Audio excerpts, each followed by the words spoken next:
এবার আসেন নেপালের শুটিং প্রসঙ্গ। নেপালে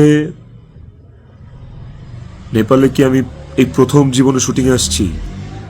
এর আগে আমি নেপালে শুটিং করছি, এর আগে আমি মালয়েশিয়াতে শুটিং করছি, থাইল্যান্ডে শুটিং করছি, সুন্দরবনে শুটিং করছি, দেশে মানিকগঞ্জ, কক্সবাজার, কত জায়গায় কত আউটডোরে শুটিং করছি।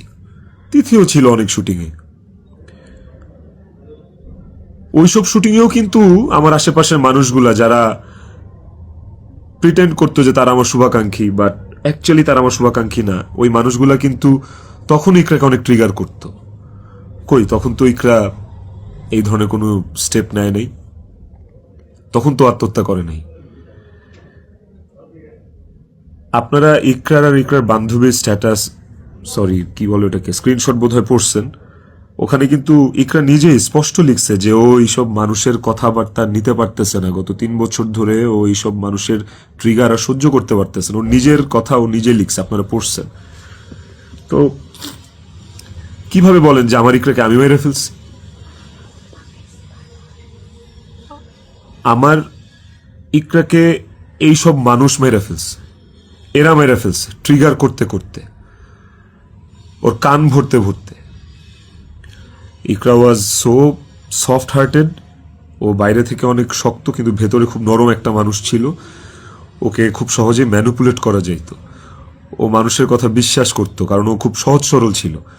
তো এই আশেপাশের মানুষগুলো এই সুযোগটাই আসলে কাজে লাগাইছে, আশেপাশের মানুষগুলো এই চান্সটাকেই আসলে ইউটিলাইজ করছে। আপনারা অনেকেই বলতেছেন যে বউ ডিপ্রেশনে আছে আর জামাই নেপালে গার্লফ্রেন্ডের নিয়ে ফুর্তি করতেছে, বার্থডে উদযাপন করতে গেছে, এই ধরনের কথাবার্তা আপনারা অনেক বলতেছেন।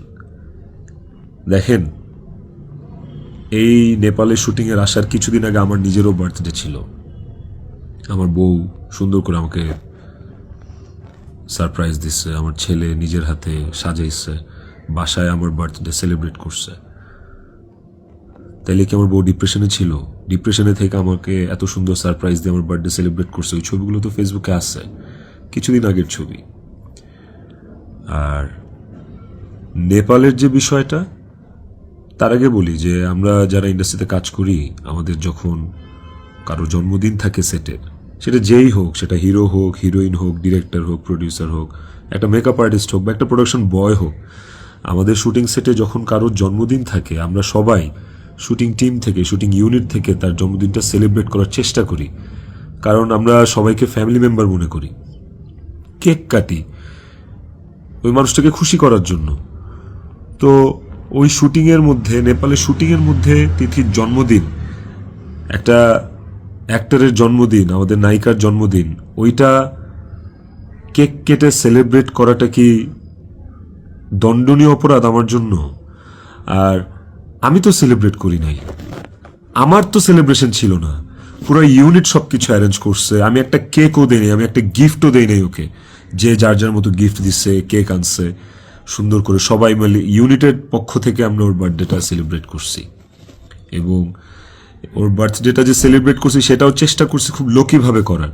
স্টিল অনেকে ছবি তুলছে, দিছে, বাট আমার কাছে মনে হয়েছে যে এই জায়গায় তিথির জায়গায় বিধি থাকতে পারতো, এই জায়গায় আমি থাকতে পারতাম, এই জায়গায় অনেকেই থাকতে পারতো।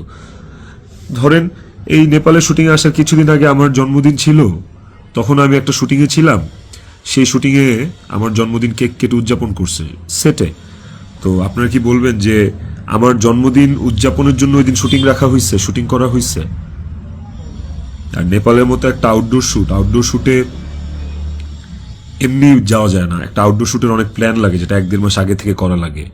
যে আউটডোর শুটের স্ক্রিপ্ট থাকা লাগে, অনেক কিছু আছে, আর্টিস্টদের স্কেডিউল, অ্যাকোমোডেশন, ট্রান্সপোর্টেশন, টিকেট, অনেক কিছু থাকে। সো বার্থডে উদযাপন করার জন্য নেপাল গেছি, এই কথাটাও আসলে যারা ইন্ডাস্ট্রির তারা আসলে এই কথাটা বলতে পারে না, বাইরের মানুষদেরকে আমি আর কি বলবো। তো এই বিষয়টাও আপনাদেরকে ছোট করে একটু ক্লিয়ার করলাম। আই হোপ এই জিনিসটাকেও আপনারা সহজ এবং সরলভাবে দেখবেন, এটাকে খুব জটিলভাবে দেখার কিছু নাই।